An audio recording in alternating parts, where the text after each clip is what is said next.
Hey, hey, hey, happy Tuesday. Come on in, pull up a chair. Gaming Gang Dispatch is in the air.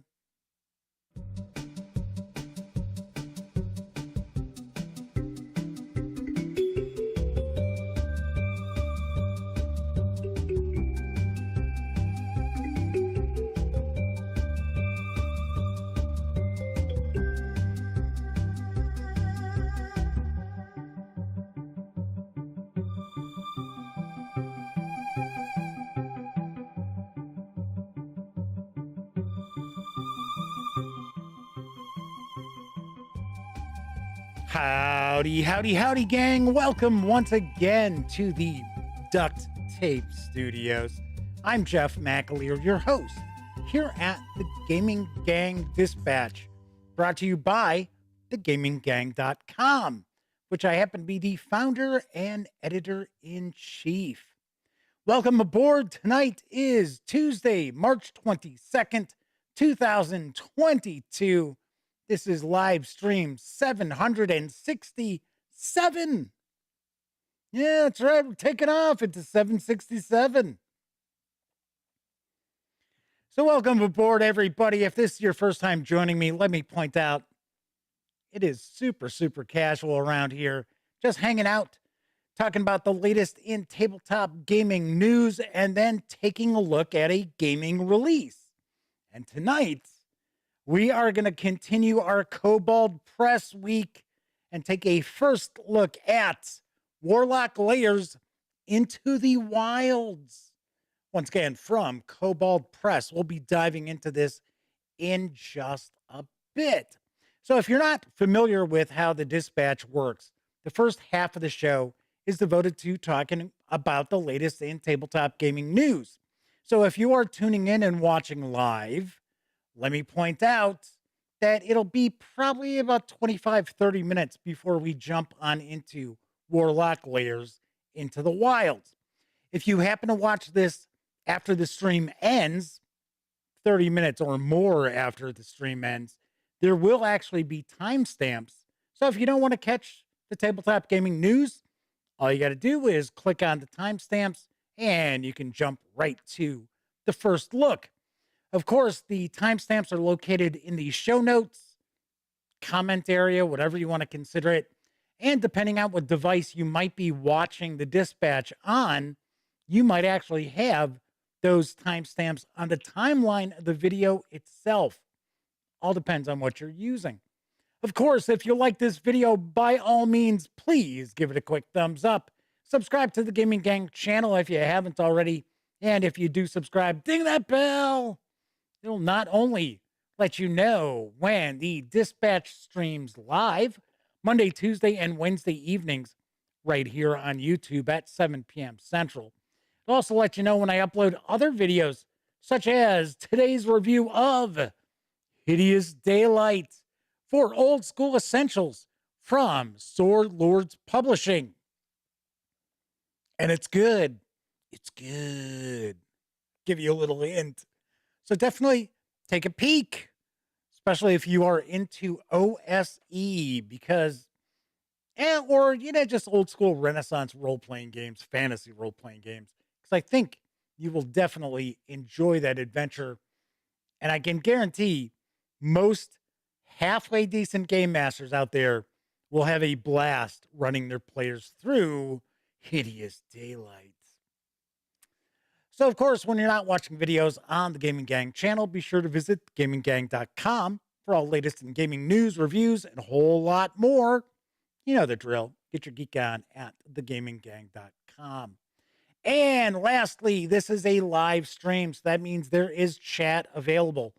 It's not on screen. It's one of the ways I keep some of the more unusual commenters at bay. But if you want to say howdy, or maybe you got a question, a comment, by all means, chime in. I will do my best to respond. Also should mention you need to be a subscriber to the channel for a minimum of 48 hours before you're able to take part in chat. Yet another way to keep some of the more unusual commenters at bay. So first out the gate tonight is the Motor City Madman himself. That's right. The Madman is with us. He is our chat moderator. We also have John Vogel and Disavowed 92 are off and running in chat so far as we get rolling along. So let's jump on into the news, because arriving later this year from Tabula Games is Ikean. I don't know. I'm taking a guess at this pronunciation here. Ikean. It is an engine territory building resource management Euro game. Say that 5 times fast. For 2 to 5 players, designed by Martino Cicciria and Marta Cassini or Cassi.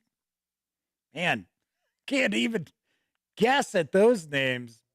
In Ikean, you become a seeker, an expert adventurer sent out by the organization to hunt for treasures, clone, relics, and artifacts from ancient times.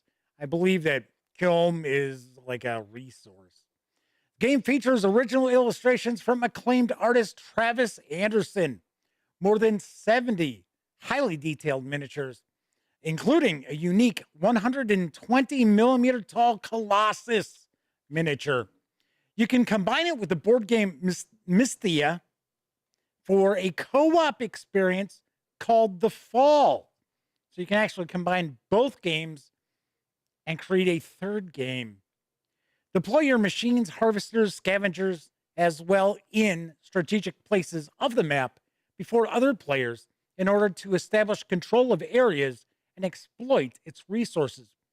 Go on a quest to activate the special apparatus in the far craters left by the islands of Mystia. Ikean is for 2 to 5 players, ages 14 and up, plays in around 90 to 120 minutes, and there's no official MSRP just yet, because I do believe this is a late 2022 release. I think this was a successful Kickstarter, if memory serves me correctly. But I believe you're probably looking at an MSRP in the vicinity of $105. And the weird thing is they show like the contents of the game, but they aren't showing a ton of the miniatures. Because as I mentioned, this includes over 70 highly detailed minis. So I'm kind of curious.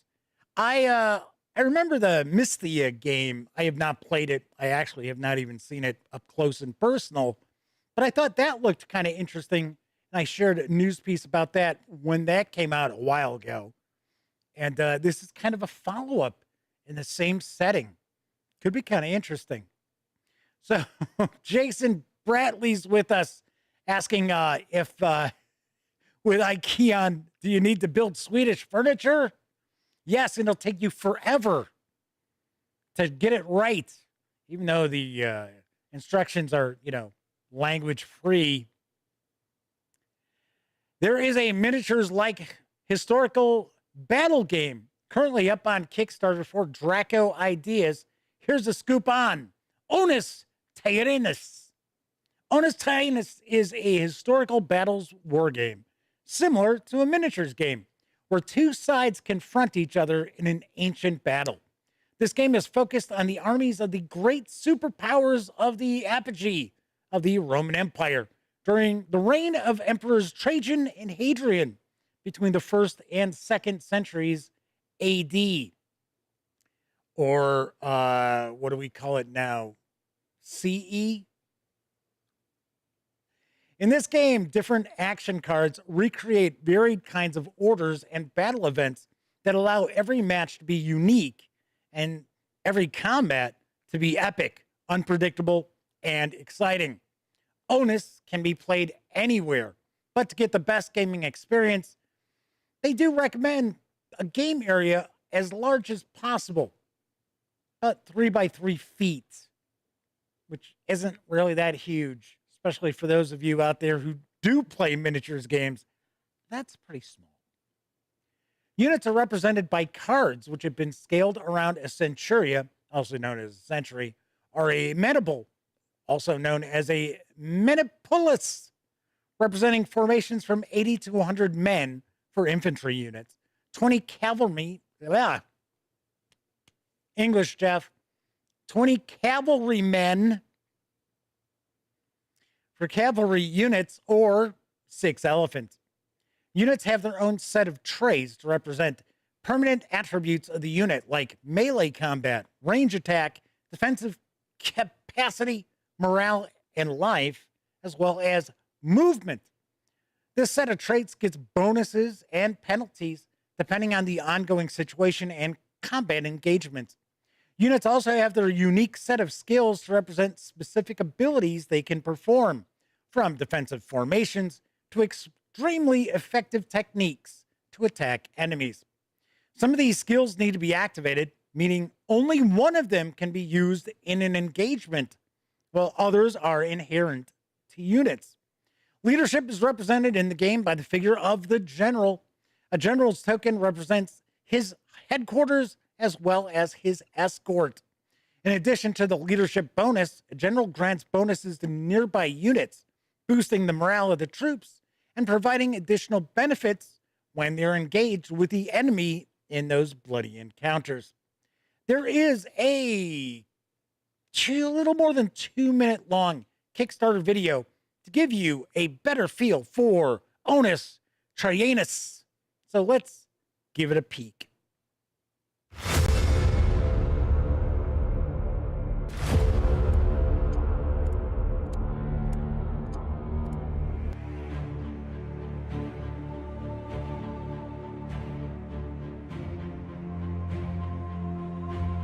Milites, we must not lower our guard. We are surrounded by enemies of the Empire. Celts from distant Britannia.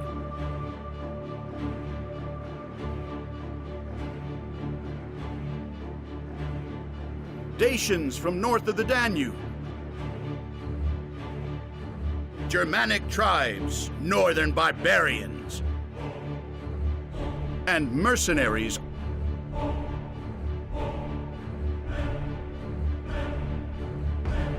Parthians to the east of the empire. Sarmatians are ready to attack. Their movements give them away. For the greater glory of Rome! In the hardest part of the battle, your general will come to your aid, and together we will win. The goddess Fortune is on our side. Victory will be ours.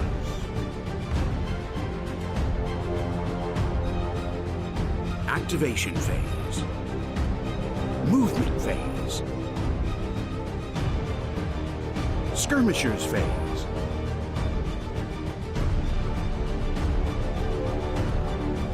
Flight phase.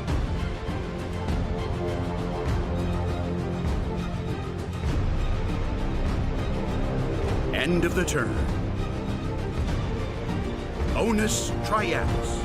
Fight epic battles in this miniature game without miniatures, but with cards and great historical realism. The Roman Empire and 6 factions. Stand at the head of the mightiest armies of antiquity and achieve glory. Onus Trianus and Onus Pack. Support us on Kickstarter.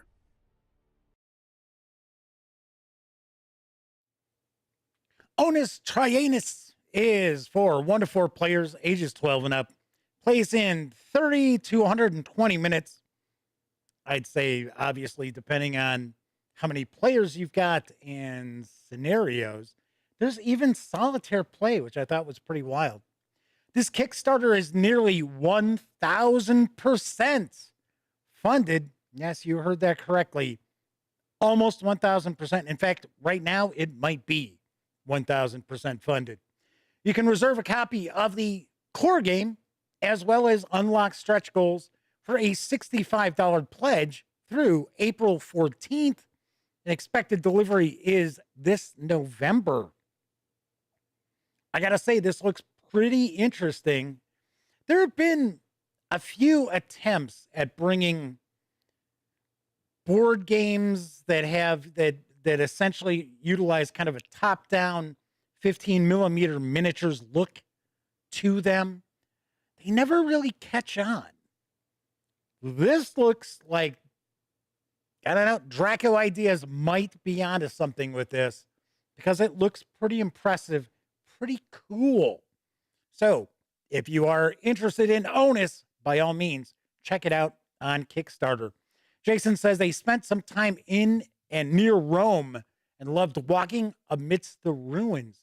See, you could pick up Onus and then play it in the ruins of Rome. Go to the Colosseum and bust it out and play. All righty. How about some role-playing game news? Because available in print and PDF for both 5th edition Dungeons & Dragons and 2nd edition Pathfinder and 1st edition Pathfinder is Buttercubos, the Lost Isles from Legendary Games. Here's the deets. Islands of Adventure. Explore the incredible archipelago of Buttercubos, a land rooted in the myths and legends of the Taino and Arawak people of Puerto Rico and the Caribbean. This amazing campaign setting includes vividly detailed cultures with 7 sensational playable races, from the Anabagua flower folk to the volcanic Wolakan, the mercenary Iguaca parrot folk, the hurricane living storm scions, and more. Plus, you'll get new archetypes and class options alongside dozens of new spells, weapons and armor, feats, magic items, and so much more, including the all-new Shaman class, a cousin to the Warlock who binds the spirits of nature and the incarnation of ancestors to wield mystic power, with dozens of spirit bindings and boons to make each shaman unique. Buttercubos, the Lost Isles, also includes adventure hooks, culture and history, and over a dozen new monsters native to the archipelago, plus 3 introductory adventures to help your heroes find their place in this island paradise. Prophet of Perdition, Ancient Bones, and 6 Days Till Sacrifice. Slake your thirst for tropical adventure with Buttercubos, where the echoes of murder in the houses of the gods brings war and chaos on the land, sea, and sky below, even as insidious invaders from beyond gather their strength. Now is a time for heroes in an incredible world designed with a talented team of Latin American creators, including lead designer Miguel Colon. Whether you want to run a full Buttercubos campaign or just mine an incredible wealth of campaign options for your players, this incredible campaign setting will definitely help make your game legendary. The 176-page soft cover, Buttercubos, the Lost Isles, is once again either for 5th edition or 1st edition Pathfinder or 2nd edition Pathfinder. You can get it over at Drive-Thru RPG for $32.99, whatever your flavor. Or you can grab just the PDF alone for $19.99. I got to say, this looks very cool, very impressive. I'm like, yeah, this is not too shabby looking. I got to be honest, I'm not overly familiar with Legendary Games releases. I thought they were really big into like 1st edition Pathfinder back in the day. I could be wrong. But yeah, this looks pretty impressive, and the presentation looks very sharp as well. So I want to say this was a successful Kickstarter. So Disavowed 92 says that Heroes in Normandy did a pretty good job with the top-down look. Yeah, I got to be honest. I only played Heroes in Normandy, the digital edition, and to me, it was not so much of a miniatures like game, as opposed to just having a look of a top-down. So I don't know. Disavowed also points out another example was Undaunted, Yeah, see, Undaunted, no, no, I gotta completely disagree with this about 92. Undaunted is great, don't get me wrong, but it's not doing like a top-down 15 millimeter miniatures look to it. It doesn't have a miniatures game vibe. It is far more a deck building sort of war game. Very unique. Really enjoy it. But yeah, I don't think it has anything really similar to Onus, to be honest. So the Madman says, yes, Bitter Kubos was a successful Kickstarter last September. Jason Brantley says that they picked up 5 parsecs from home. Cool deal. I gotta be honest, I have not seen that. Even though, isn't that an Osprey release? Maybe not. All right, so the big news today was Wizards of the Coast announcing there is a new adventure collection for Dungeons and Dragons. It is on the horizon. Here's today's scoop on Journeys Through the Radiant Citadel. Following in the footsteps of anthologies like Candlekeep Mysteries and Tales from the Yawning Portal, Wizards of the Coast is excited to announce Journeys Through the Radiant Citadel. This new D&D book provides adventures set in a variety of all new locations Dungeon Masters can add to ongoing games, stream as one-shot sessions, or use as the basis for entire campaigns. Each adventure is connected to the Radiant Citadel, a mysterious city at the heart of the ethereal plane. Co-led by Ajit George and F. Wesley Schneider, this collection features adventures by writers drawing inspiration from their connections to various real-world cultures and mythologies. Journeys Through the Radiant Citadel will be available everywhere on June 21st. This book is stunning in its scope and ambition. It blows open the D&D multiverse with a fresh set of exciting adventures that serve as gateways to new lands, monsters, characters, and more, said George. Talented writers from around the globe came together to make something truly special.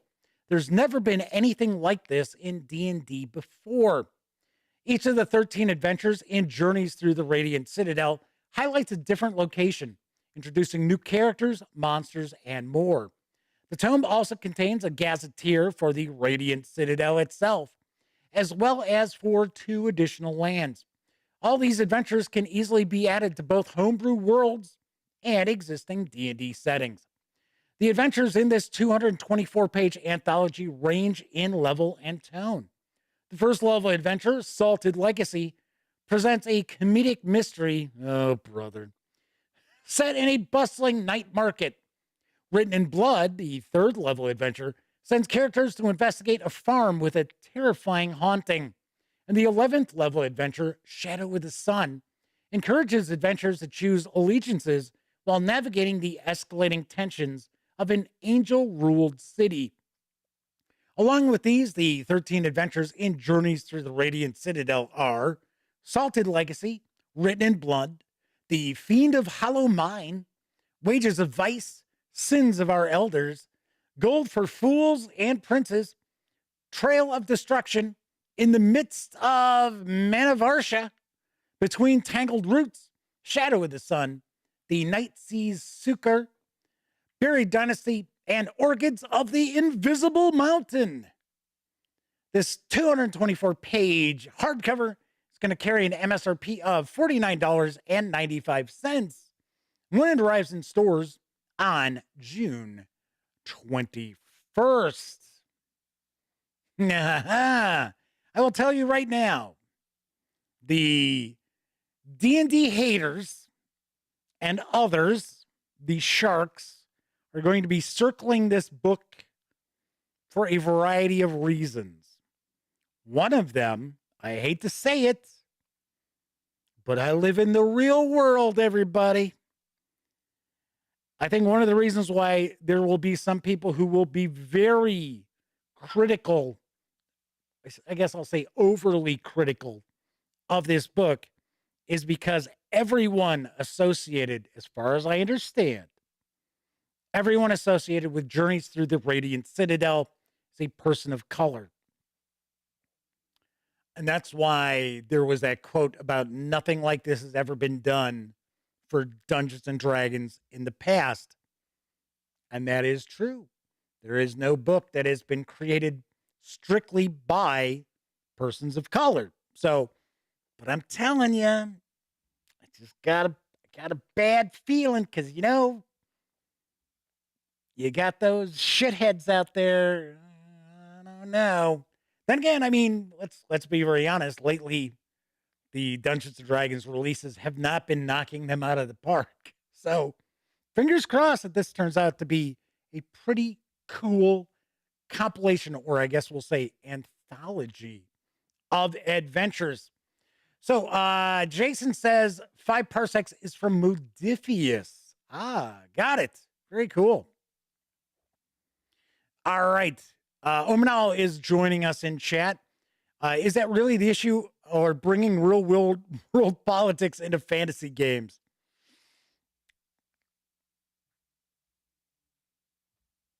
I don't know. I don't know what to tell you. I don't know. All depends on how woke they make the book. Because I know a lot of people are very irritated by the direction that Dungeons and Dragons has taken. I gotta be honest. I'll be the first to point out that I think Wizards of the Coast does way more hand wringing than it needs to. But I don't know. We'll see. We'll see what happens. But yeah, there are some folks out there that I notice they tend to be far more critical for, let's put it this way, for non-white authors of role-playing games. That's correct. That's true. Hey, I'm just saying, I've been around the block a long time, many times. Unfortunately, we do have that small portion of our hobby who are, you know, shitheads. Let's be honest. I mean, it's just the way it is. Someone else says, make a good book with good story, and they are happy. All it breaks down. You know, I can deal with, you know, a little of the, you know, the way too hipster-ish, you know, couch crusading, I guess we'll say, crusading from the couch sort of thing. I can handle a bit, as long as, you know, the adventure book or whatever rule setting, what have you, is good. If that's just the focus, no way. And I don't think that's going to be the case here. But one game that immediately comes to mind that it was like they actually just had an agenda was Lovecraft-esque. Awful. Just god awful. All right. Final news piece. Issue 35 of Frontier Explorer has arrived. I've got the latest about this issue. Hello, explorers. Welcome to the 40th anniversary year of Star Frontiers and issue 35 of Frontier Explorer. This issue starts with a throwback to the early days of the game with an article by Richard Rose about one of the first ships he designed, even before he had the Nighthawks rules. He also gives us a Nighthawks adventure later in the issue. Tom Veralt continues the Starship theme with an article about Starship computer systems. He also gives us a couple of alternate rule systems for bringing character skills and backgrounds for beginning characters. There's also a second theme for this issue. It's cadres and organizations, in which we get 3 articles from 3 different authors. There's also an article from Oscar, who was, I guess it was supposed to be in the last issue, but it was not in there due to a communication mix-up. The issue ends with a planetary brief and the first installment of a fiction piece. The complete article list for this issue is the Starling class light transport, demystifying Starship computer systems, Section 13, the Sisters of Charitable Retribution, Grub Across the Stars, Beginning Character Blues, Hidden Horrors of Star Frontiers, Space Battlefields, Interactive Quantum Radar Map Assets, The Heist, Raised by Wolves, Planetary Brief, Circe, and The Invasion of Gran Quivira. Keep in mind, all issues of Frontier Explorer are pay what you want. They're absolutely free, in other words, over at Drive Through RPG. Yes. All right. So that is the news for tonight. Of course, I was just talking about Drive Through RPG. Keep in mind, the Gaming Gang is affiliated with the One Bookshelf sites. And of course, if you are going to visit, say, Drive Through RPG, please stop by thegaminggang.com first. Click on one of our banner ads, and if you happen to make a purchase, I get a little portion of that sale. All those nickels, dimes, and quarters really do add up and help keep thegaminggang.com around. Also, if you like this video, if you dig the channel, if you find thegaminggang.com valuable, if you like what we do, you can always buy me a cup of coffee or some soda by visiting paypal.me/thegaminggang. And lastly, doing some auctions on eBay. I don't know how much I'm going to do with that because it's a pain in the ass so far. So, yeah, I don't know. eBay has changed a lot since I sold stuff years and years ago. So, I don't know. We'll see what happens with that. Omenal points out they don't even know what the authors look like unless they put the author's picture in books. Only reason why I mentioned that there are going to be people overly critical about that upcoming Dungeons and Dragons book is because I've already seen it starting on Twitter. And we do realize that Twitter is not the world, but there are already people bitching about it. And it's like, give me a break. It's like, for crying out loud. It's just a role-playing game book, for God's sake. It's like, jeez. I just don't get it. I don't understand why people get so worked up about these things. These are hobbies. This is fun stuff. I don't know. I don't understand it. Maybe they don't have lives. I don't know. All right. So we're going to be taking a look at Warlock Lairs Into the Wilds in just a few moments. But a couple of things I did want to mention today. We passed the 6,700 subscriber mark on the Gaming Gang channel here on YouTube. I thought that was very cool. And earlier today, the 850th review went up on thegaminggang.com. 850 reviews. Yowza. Coco B has joined us. Twitter equals random fight machine. Yes. Yes, all that fake outrage. Oh, I'm so upset. Yeah. So I was like, holy cow. 850 reviews. And no, I am not the author of all those reviews.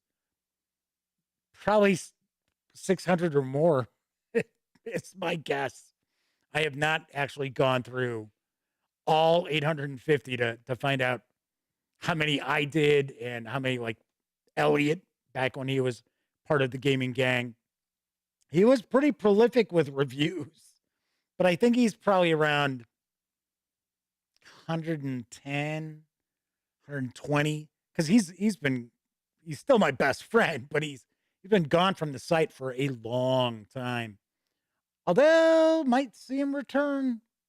I mention that every once in a while, but it's more likely now because his website, he forgot to pay for his hosting. I guess he paid for it annually and didn't know, and it's now gone. And he has no backups. Of course, it's been so long that the hosting company. They don't have any backups of it either. So who knows? Might see him coming back to the gaming gang. We'll find out. We'll see. All righty. So we are going to be taking a look at Warlock Lairs Into the Wilds right after a short intermission. It's intermission time, folks, so hurry, hurry, hurry.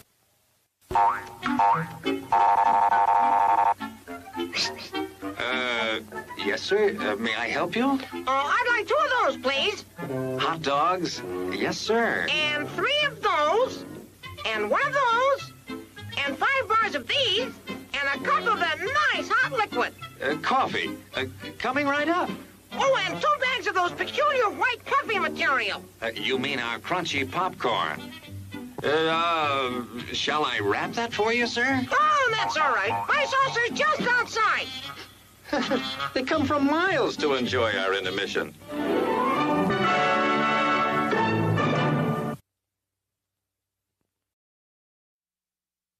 All right. Intermission time. I get a kick out of all those old drive-in. I mean, that one's kind of unique with the little alien coming down. And I actually had to sync up the sound because it was way out of sync in the actual film clip.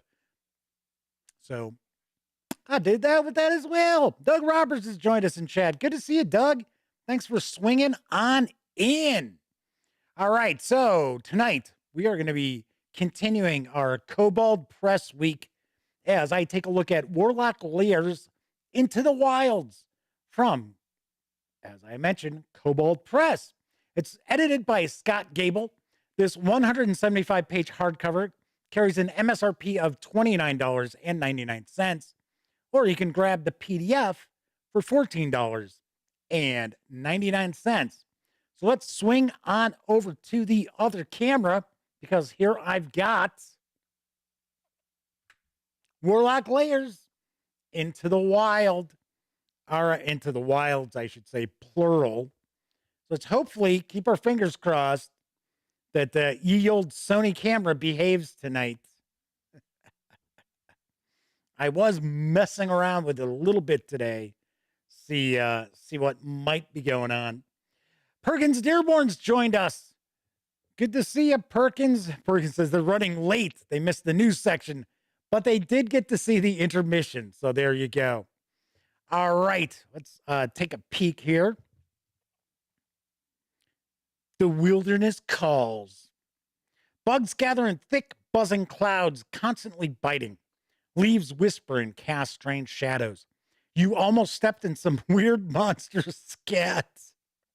Life is good because you're on an adventure. Warlock Lairs Into the Wilds presents 19 wilderness-themed 5th edition adventures, each playable in a single session and easy to drop into your fantasy campaign. These short quests take characters away from civilized lands and into untamed regions. It's 19 top-rated adventures for heroes of 1st to 10th level from Warlock Lairs. Fully compatible with the world's first tabletop role-playing game.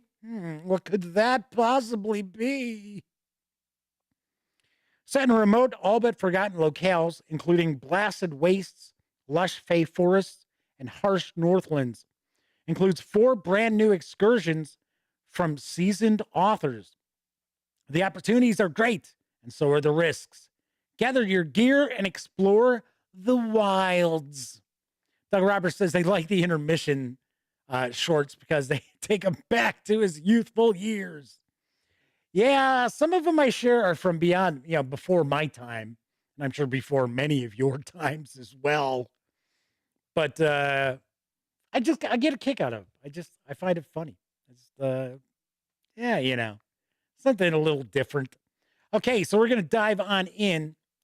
So I believe this is going to be all black and white because Warlock is a magazine from Kobold Press. And I believe they have a section in the magazine called Lairs. And I think that's where 15 of these come from. because on the back it just said there's 4 brand new ones. So kind of give you an idea. Some of these have already appeared previously, but most people probably don't have all the various different issues of Warlock. Few things do want to point out before we dive on in. So, of course, the fine folks over at Kobold Press were kind enough to provide me with this review copy. But, of course, neither I nor anyone else affiliated with the gaming gang has received any other sort of compensation for me to share this coverage with you. And, of course, these days, it's important that you know that. Also, I'm going to be staying picture-in-picture up here. So I'm going to be cutting off a little bit of the upper left portion of the book as we do our page through. And speaking of page throughs, we are not going to look at each and every page, but I do want to give you a good feel for what you can expect in Warlock Lairs Into the Wilds. So here it says, right there, 4 brand new adventures unique to this collection. So a total of 19, spanning half of Midgard and featuring the Western Wastes, Margard Kingdom, Arbanese, Margrave Forests, which we're actually looking at the Margrave Player's Guide tomorrow, the Grand Duchy of Dornig, Retheran Plain, and Northlands, with forays into the Summerlands and the Shadow Realm. I've pointed this out before that I think Midgard is an excellent setting. Really, really well done. If you have not checked out my review of the setting book, it is a huge tome and it is top notch. All right, so let's see what we've got here. So we've got new monsters and items will be found in the appendix for easy reference. So it does say the collection does pull heavily from the Kobold Press monster books. I hate when we see that. Tome of Beasts, Creature Codex, and Tome of Beasts 2. Although, okay, so this is cool. So they've included an equivalency with alternate suggestions if you don't have those books. All right, so I take that back, and now I'll say, hey, you know what? Good deal. Nice. I appreciate that. Because that was one of the knocks that I had about the Scarlet Citadel adventure, was that there were a lot of creatures that were included, monsters, creatures, so on and so forth, that were from the Kobold books, but there were no notes about, oh, well, you know, if you don't own our bestiaries, then you could use this or that from the monster manual, things like that. So I like that a lot. I think that's very, very cool. All right. So we're going to go from 1st to 10th level. I almost said 5th. 1st to 10th. So we have the Light of Memoria. This adventure takes place outside the village of Red Tower in the White Forest in the Madgar Kingdom. Its abandoned archway and pocket dimension, however, can be adapted to any location, actually. Coco B says, note to self, check out Jeff's review of Midgard. We also did a first look of Midgard. I want to say, I think it was on the Dispatch. I don't think it was a standalone video.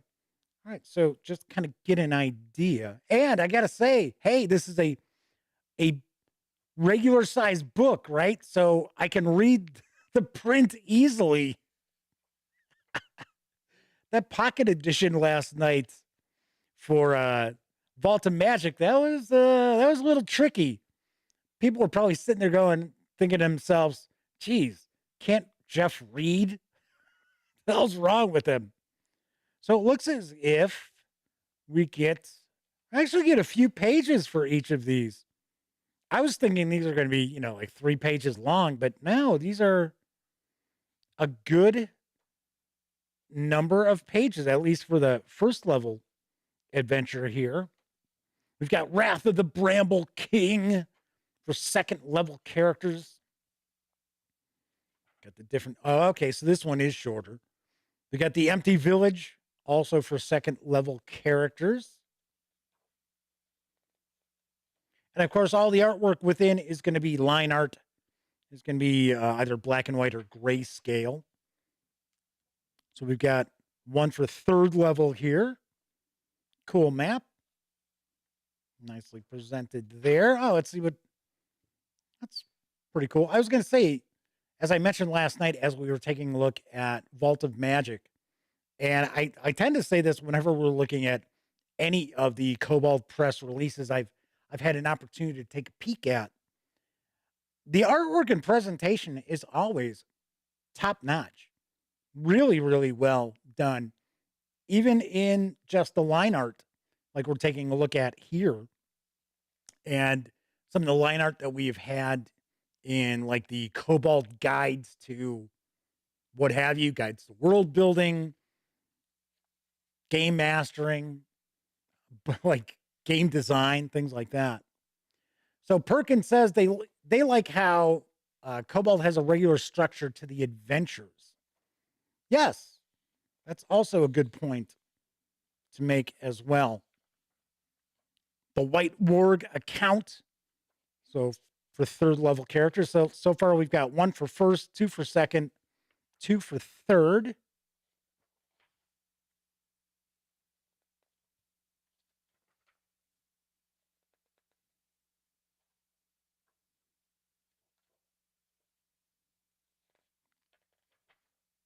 Against the Dust Goblin Oracle. So now we jump into fourth level adventuring.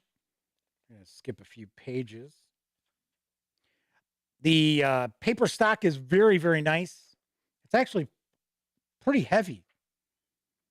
A Life in the Family. All in the Family. What? Life in the Family. That's for fifth level.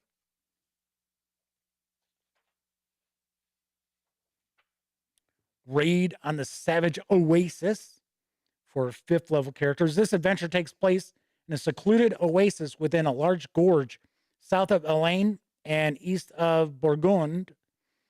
What was once the Megacy of Uxlun in the western wastes, but can be adapted to any similar isolated and desolate area. All right.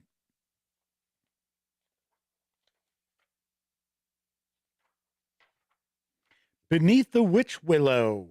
This is another fifth level adventure. This adventure takes place in the city of Raywald on the edge of the nearby Arbonese forest in the Grand Duchy of Dornig, but can be adapted to any city or near a large forest. It says but.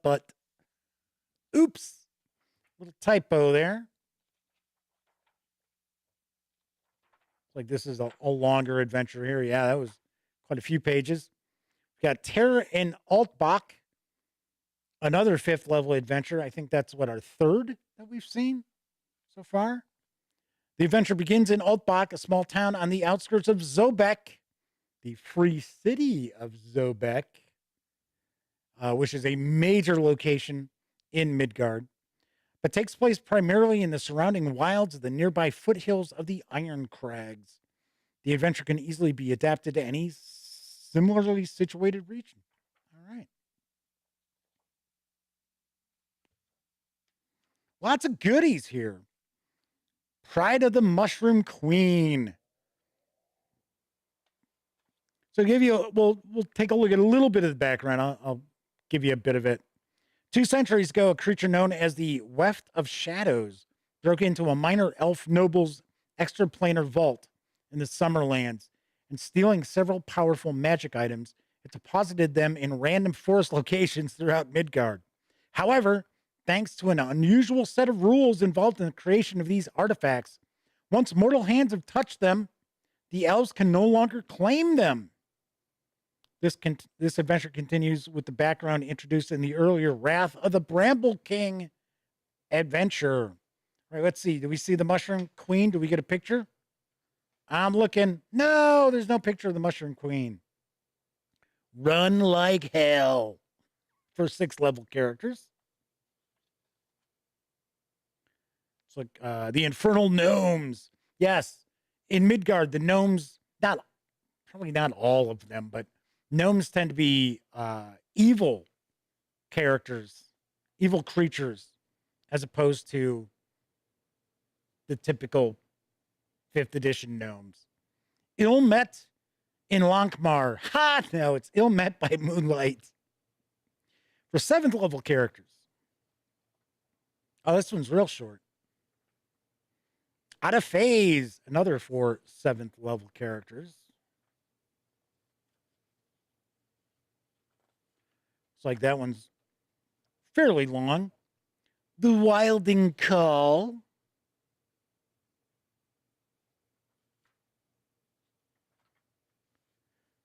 Moonlight Sonata for 8th level characters. It's like they're trying to find a missing maiden.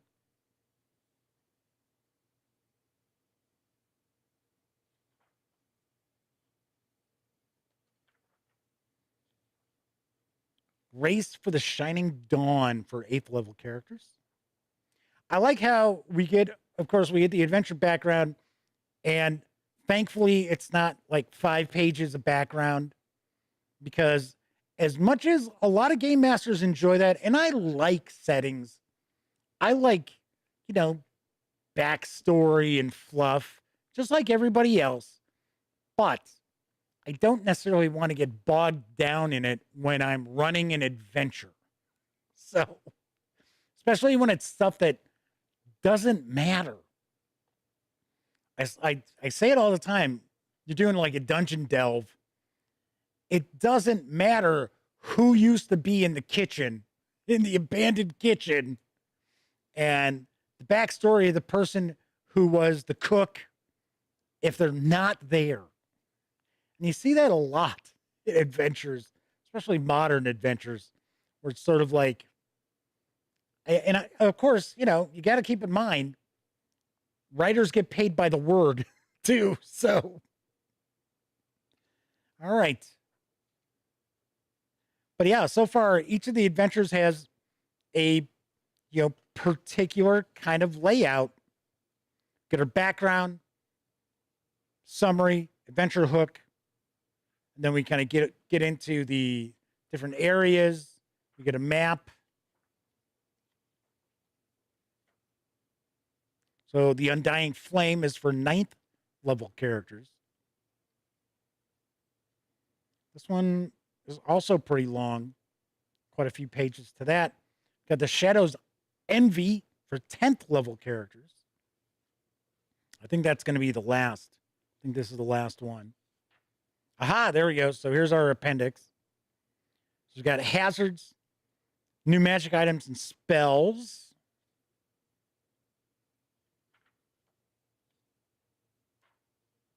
So looks like we've got... Oh, the spells are kind of mixed throughout. I thought we were going to see... So here's a spell, and there's an item, a couple items. Then we get a couple of spells, another item. That's kind of wild. It's in alphabetical order. We got monsters and NPCs. Duh! I don't know why, but for some reason that just reminded me of Slimer from Ghostbusters. Madman says they're thinking of picking this up. They like how some of these can just be dropped into Margrave and Midgard adventures. Oh, yeah. There you go. Warlock, Dark Fantasy for 5th edition. It's a black and white print booklet full of new material for your 5th edition game, focusing on the world of Midgard. There we go. I thought that's what it was. I've never run across it. I've got the grimoires. I shouldn't say. I've got the first grimoire, which is pretty interesting. It's kind of a hodgepodge of all different stuff. All right, so that is Warlock Lairs Into the Wilds, and I will have a review of this hardcover in the near future. Swing on over to the other camera here. Ka-ching. Hey, and amazingly enough, the Sony didn't, like I said before, I really don't think it's the camera that's screwing up. It's the stupid capture device. I think that's where the issue lies. Anyway, so there you go, Warlock Lairs. Once again, as I mentioned, you can grab this hardcover. It's $29.99. It is out now. You can go right over to the Kobold Press website and pick it up. Or you can pick up the PDF for $14.99. Also at the Kobold Press website. So it is not on Drive-Thru RPG as of yet. It will eventually. Usually the Kobold stuff makes its way over to Drive-Thru RPG, but not right away. Usually not right away. All right. So kind of rock through tonight's show pretty quickly. On tomorrow night's show, Kobold Press Week continues. We're going to be taking a look at the Margrave Player's Guide, which this is a little shorter. It's I think it's like 65 pages or so. But this looks like this is, yep, it's colored. So we are going to be taking a look at this tomorrow. And I've got other Kobold Press stuff, some reviews coming up later on this week. So keep your eyes peeled for that as well. All right, that is it for this time out. If you like this video, by all means, please give it a quick thumbs up. Subscribe to the channel if you haven't already. And if you do subscribe, ding that bell. It will not only let you know when the Dispatch streams live Monday, Tuesday, and Wednesday evenings right here on YouTube. It'll also let you know when I upload other videos, such as the 850th review from the Gaming Gang, Hideous Daylight for Old School Essentials from Sword Lords Publishing. Sweet. It's good stuff. Of course, when you're not watching videos on the Gaming Gang channel, be sure to visit thegaminggang.com for all latest in gaming news, reviews, and a whole lot more. You know the drill. Get your geek on at thegaminggang.com. If you were watching live, thank you very much. If you took part in chat, you get a bigger thank you. Because otherwise, I'd just be, speaking into the ether. Feel like a total dork. So I appreciate people keeping me company and letting me know they're keeping me company. But then again, I know a lot of people don't have an opportunity to watch live. Doesn't matter if you're watching live or on Memorex. Tip of the cap. And once again, we've cracked 6,700 subscribers to the YouTube channel. So thank you kindly once again. All right, I will be back tomorrow.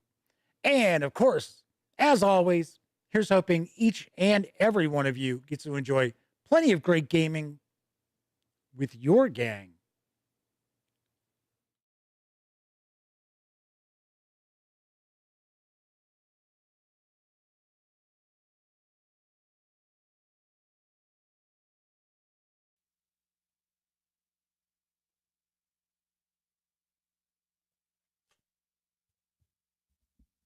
Oh, hey, you're still here.